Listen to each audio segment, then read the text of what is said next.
Hoy hablaremos de una de las instituciones más antiguas, influyentes y también más cuestionadas del cristianismo, la Iglesia Católica Romana.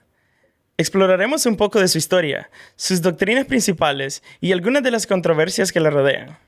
Y al final, te diremos por qué creemos que algunas de sus enseñanzas no están alineadas con la verdad bíblica.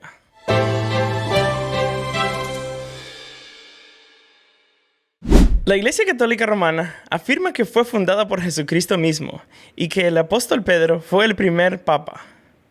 Esta afirmación se basa en Mateo 16:18, donde Jesús dice: «Tú eres Pedro, y sobre esta roca edificaré mi iglesia». Sin embargo, el significado de ese pasaje ha sido interpretado de distintas formas por otros cristianos a lo largo de los siglos. Durante los primeros 3 siglos, los cristianos vivían bajo persecución del Imperio Romano. No fue sino hasta el año 313, con el Edicto de Milán, que el cristianismo fue legalizado por el emperador Constantino.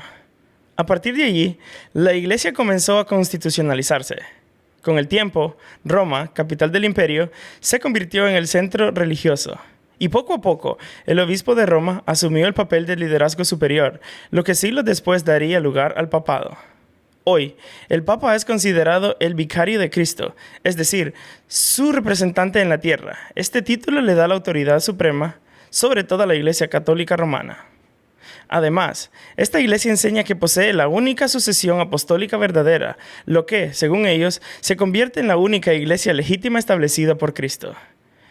En cuanto a sus doctrinas fundamentales, destacan los 7 sacramentos: bautismo, confirmación, Eucaristía, penitencia, unción de los enfermos, matrimonio y orden sacerdotal.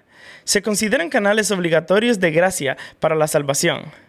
La Eucaristía o misa. Se cree que el pan y el vino se transforman literalmente en el cuerpo de la sangre de Jesús. Este proceso se llama transubstanciación y ocurre cada vez que se celebra la misa. El papel de María y los santos. A María se le llama Madre de Dios y Reina del Cielo. Se le reza pidiendo intercesión. También se ora a los santos.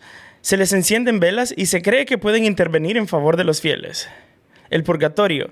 Se enseña que quienes mueren en gracia, pero con pecados menores, deben pasar por un lugar de purificación antes de entrar al cielo. Estas enseñanzas no solo se basan en la Biblia, según ellos, sino también en la tradición sagrada y en la autoridad del magisterio, que es el cuerpo de enseñanza oficial de la Iglesia. Esto significa que, en la práctica, la Biblia no es su única regla de fe. A lo largo de los siglos, la Iglesia Católica Romana ha enfrentado grandes controversias. Una de las más importantes fue la Reforma Protestante del siglo XVI, liderada por Martín Lutero.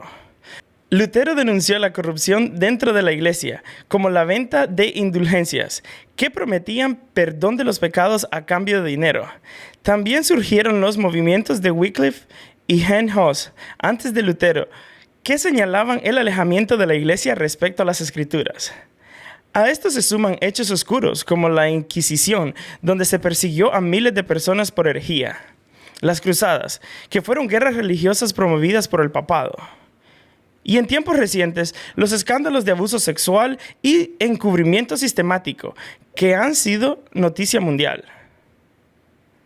Más allá de la historia, hay enseñanzas actuales que deben compararse con la palabra de Dios. Por ejemplo, la Biblia enseña que Jesús es el único mediador entre Dios y los hombres, en Timoteo 2:5.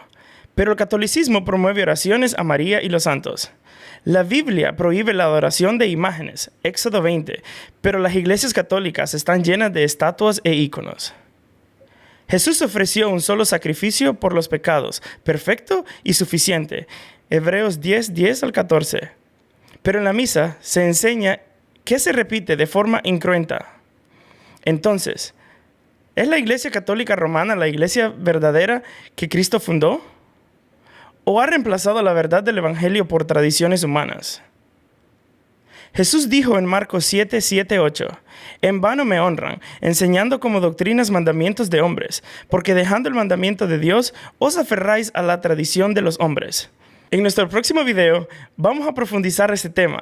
Veremos por qué creemos que muchas de las doctrinas del catolicismo romano son falsas enseñanzas y cómo la Biblia nos llama a volver al Evangelio original. No lo hacemos por atacar, sino por amor a la verdad. Queremos que examines con nosotros las Escrituras y tomes tu propia decisión basada en la palabra de Dios. Suscríbete para no perderte el siguiente video. Comenta si has sido parte de la Iglesia Católica Romana o si aún lo eres. Comparte este video con alguien que esté buscando las respuestas. Gracias por vernos y que Dios te bendiga.